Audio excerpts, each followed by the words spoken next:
2월 10일 수요일 119 기도회입니다. 하나님은 자녀들이 기도할 때 가장 좋은 선물을 주시는 아버지이십니다. 구해도 얻지 못하는 것은 해롭거나 무익한 것을 구하기 때문입니다. 그때도 하나님은 성령님을 보내주셔서 바른 길을 걷게 하시고 좋은 것을 얻게 하십니다. 그러므로 무익한 기도는 없습니다. 바르게 구하든지 잘못 구하든지 가장 필요한 것을 주시기 때문입니다. 다만 우리가 기도하지 않기 때문에 얻지 못한 것뿐입니다. 내가 또 너에게 이르노니 구하라 그리하면 너에게 주실 것이요 찾으라 그러면 찾아낼 것이요 문을 두드리라 그러면 너에게 열릴 것이니. 아멘. 이 시간 한 분이신 하나님께 구하는 시간이 되길 원합니다. 지금 우리에게 필요한 것은 무엇입니까? 아니 유익한 것은 무엇입니까? 내가 내일 당장 하나님께서 부르셔서 그 곁으로 간다 하면 오늘 우리가 살아가면서 나에게 유익한 것은 무엇이 있을까요? 바로 예수님 한 분만을 더 사랑하는 것입니다. 이 시간 그렇게 하나님 한 분만을 사랑하는 마음을 허락해달라고 기도했으면 좋겠습니다. 세상의 헛된 것 다 버리고 오직 나를 만족시킬 수 있는 분은 하나님밖에 없다라는 것을 알아 하나님께 엎드려 겸손한 마음으로 하나님께 구합니다. 가장 좋은 것으로 또 나에게 가장 유익한 것으로 주시는 하나님께 이 시간 내가 구합니다 라고 이 시간 하나님께서 생각하시기에 나에게 가장 유익하고 필요한 것은 무엇일지 생각하면서 함께 기도하시겠습니다.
기도가 응답받으려면 인내가 필요합니다. 응답이 없다고 기도를 멈추는 것은 확신이 없다는 반증입니다. 하나님은 기도하는 자녀가 하나님의 뜻을 알아가도록 더 오래, 깊게 대화하기 원하십니다. 그러한 하나님께 우리는 때로는 강하게 간구하고 때로는 잠잠히 하나님의 음성을 묵상하며 기도를 이어가야 합니다. 그럴 때에 원하는 답보다 더 좋은 올바른 답을 우리가 얻을 수 있게 될 것입니다. 이 시간 다시 한번 기도할 때에 방금 우리가 간구하는 기도를 했다면 이제는 내가 기다립니다. 주님, 나의 욕심보다 하나님이 보시기에 좋은 그때에 나의 기도에 응답해 주세요 라고 함께 기도하도록 하겠습니다. 기도하시겠습니다.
세 번째로 기도할 때에는 각자의 가정을 놓고 기도했으면 좋겠습니다. 내일부터 설날 연휴가 시작됩니다.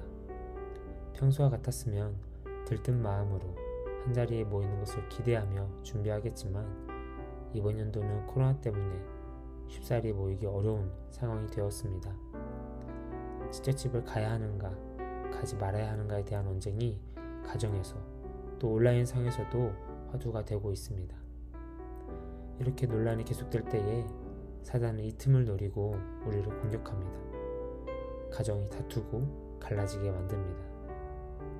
이 시간 우리 함께 기도할 때에 이러한 사단의 공격을 지혜롭게 막아낼 수 있도록 지혜를 주시고 또 명절을 보내는 그 가운데 우리 가정을 건강과 안전으로 지켜주시고 또 우리나라가 이번 명절을 무사히 마무리해서 곧 다가올 새학기를 무사히 학생들과 접촉할 수 있는 길을 열어달라고, 만날 수 있는 길을 열어달라고 이 시간 각 가정에 하나님의 보호와 시험이 함께하기를 원하는 마음으로 함께 기도하시겠습니다.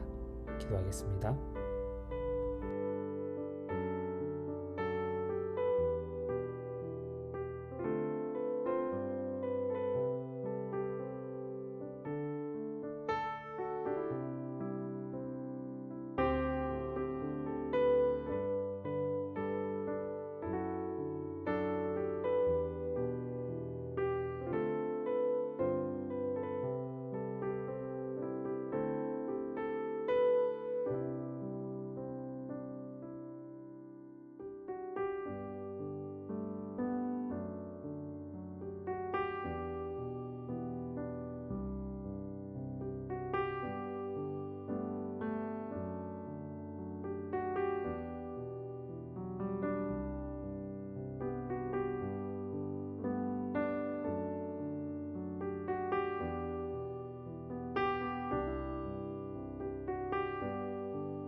마지막으로 설 명절이 지나고 이제 만나게 될 이 1학번 양들을 위해서 기도했으면 좋겠습니다.